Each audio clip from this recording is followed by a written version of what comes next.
Prezados irmãos e irmãs, louvado seja nosso Senhor Jesus Cristo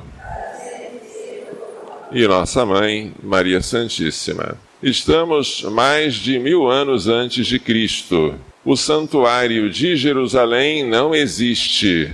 A Arca da Aliança está dentro do santuário de Silo e o sacerdote chama-se Eli, com seus 2 filhos, Ofni e Finéias. O profeta Samuel foi entregue por sua mãe Ana, ainda criancinha, para morar no santuário do Senhor e consagrar-se a ele. Agora, os filisteus fazem guerra contra Israel. Num primeiro combate, os israelitas morrem. Morrem 4.000 homens. E eles pensam, o que houve? Por que o Senhor nos deixou? Vamos apanhar a arca do Senhor que está no santuário de Silo e vamos carregá-la conosco, para que num segundo combate nós vençamos. Quando os filisteus percebem que a Arca da Aliança, que contém as tábuas da lei com os 10 mandamentos, está na presença do acampamento dos hebreus, e os hebreus gritam com alegria, ficam com medo, porque dizem, o Deus dos hebreus chegou até eles. Não é Deus, é a arca, mas a arca representa a presença de Deus. Eles não estavam com esta alegria nem ontem, nem anteontem. Ai de nós! Quem pode resistir a esse Deus tão poderoso que os libertou do Egito?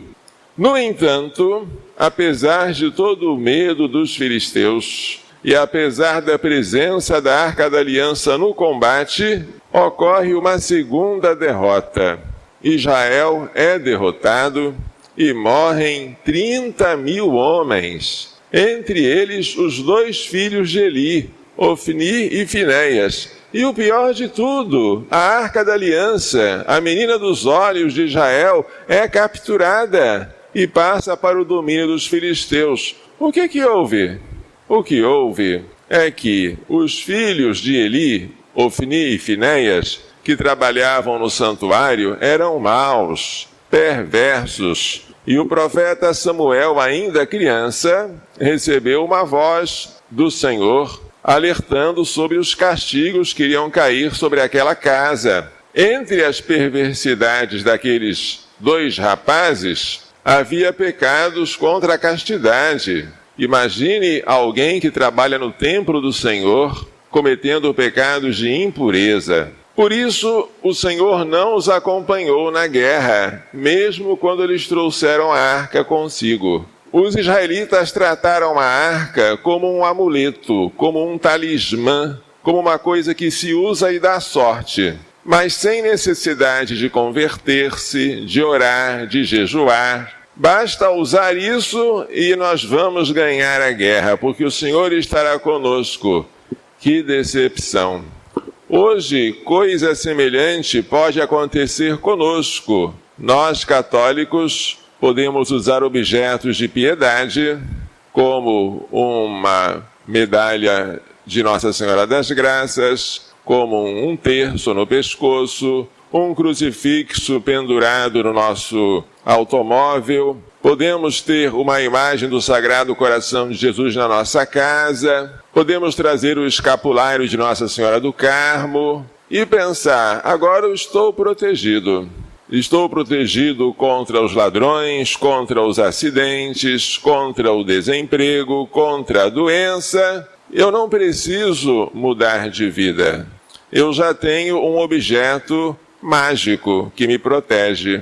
Esta leitura adverte-nos contra isso. É muito bom usar tais objetos com devoção, se eles forem um sinal de algo interior. Eu uso a fita do apostolado da oração porque eu quero rezar e me dedicar a este apostolado. Eu uso a medalha de Nossa Senhora das Graças porque eu, pela minha vida voltada para o seu Filho, quero obter as graças que ela tem para me distribuir. Eu uso esta batina como padre porque ela representa o meu desejo de ser consagrado ao Senhor e viver só para Ele. Mas estes objetos destituídos da conversão interior não valem. Que advertência para nós! Alguns pensam que vão para o céu porque estão com o último carnê do dízimo carimbado. Alguns pensam que já têm a salvação garantida porque sempre usam o uniforme de ministros extraordinários da comunhão eucarística. Alguns pensam que não irão para o inferno porque o padre o chamou para fazer parte do conselho paroquial. Mas o que é isso, senão exterioridades? A quem muito foi dado, muito será cobrado. Ofni e Finéias, que morreram na batalha, por estarem tão próximos da Arca da Aliança, por trabalharem no santuário do Senhor, tinham um dever maior de pureza. E se eles pecavam, eles não só não deviam contar com a proteção de Deus, mas com o castigo de Deus. Porque a quem muito foi dado, muito será cobrado. Portanto, usemos esses sinais exteriores. Nós precisamos deles e eles agradam a Deus. Mas façamos deles um sinal de uma conversão sincera ao Senhor. De outro modo, nós não enganaremos a Ele. Poderíamos enganar aos homens, poderíamos tentar enganar a nós mesmos, mas a Deus ninguém engana.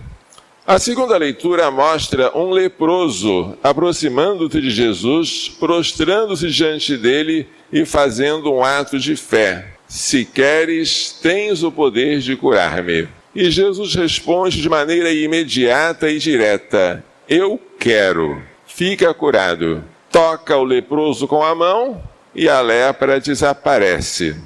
O leproso demonstra a fé. A fé é indispensável para obter a cura. E a falta de fé reduz a onipotência de Deus à impotência. Este leproso reconhece que está leproso, quer a cura e crê que Jesus pode curar. Então ele recebe a cura. Se eu não reconheço que estou leproso, se eu não peço a cura, e se eu não creio que Jesus pode me curar, ele não me cura. Se eu não reconheço que estou com pecado, mas acho que a minha vida pecaminosa é normal. Se eu não me aproximo de Jesus pedindo para ser curado, porque eu acho que eu não preciso de cura, e se eu não creio que ele pode me dar a cura, porque eu acho que me ajoelhar diante de um homem como eu não vai fazer efeito nenhum sobre os meus pecados, então ele não cura. Mas o interessante aqui nesta cena é que Jesus, depois de curar o leproso, mandou que ele fosse apresentar-se ao sacerdote e oferecer pela purificação dele o que Moisés prescreveu. O sacerdote não curava da lepra, mas ele verificava se a lepra tinha sido curada, fazia um exame, declarava que o leproso já não tinha mais a doença, oferecia a Deus um sacrifício e decretava a reintegração do leproso no convívio social. Porque como a lepra era contagiosa, os leprosos sempre tinham que ficar afastados. Depois da cura, depois de apresentar-se ao sacerdote, oferecer sacrifícios, podiam voltar. Como Jesus não dispensa a ação do sacerdote, ele, que é Deus, não dispensou que o leproso curado fosse fazer o que a lei de Moisés mandava que ele fizesse. Ainda hoje, se algum de nós está com a lepra do pecado, o pecado desfigura-nos como a lepra, o pecado é mortal como a lepra era, e o pecado é contagioso como a lepra também é contagiosa. Se estamos com a lepra do pecado, Jesus diz a nós o que disse a este leproso: vai mostrar-te ao sacerdote. Só que o sacerdote de hoje não apenas constata que a lepra foi curada. O sacerdote de hoje cura, não pelo seu poder, mas pelo poder de Deus. Quando Jesus ressuscitou, soprou sobre os discípulos e disse: recebei o Espírito Santo. A quem perdoardes os pecados, serão perdoados. E aqueles a quem os retiverdes, serão retidos. Mostrar a lepra para um sacerdote não é agradável, porque ela cheira mal, ela é feia. É isso que Jesus nos manda fazer: contar ao Padre, sem omitir, sem esconder, todos os nossos pecados. Se são pecados mortais, temos que dizer o número deles, quantas vezes, e a espécie deles. Quem conta quase todos, mas esconde um, por vergonha ou por medo, não obtém perdão de nenhum dos pecados, nem daqueles que foram contados. E sai da confissão com um novo pecado, que é o pecado de sacrilégio. Mas se nós nos apresentamos ao sacerdote e não escondemos nenhuma de nossas chagas e mostramos toda a nossa lepra, nós, depois da absolvição sacramental e depois de termos tido a intenção de cumprir a tarefa que o sacerdote nos deu, em reparação pelo nosso pecado, saímos mais brancos do que a neve.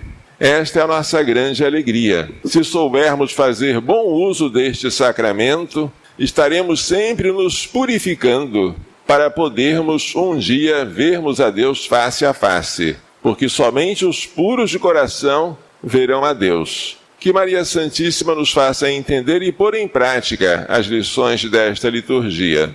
Louvado seja nosso Senhor Jesus Cristo. Para sempre seja louvado, e nossa Mãe, Maria Santíssima.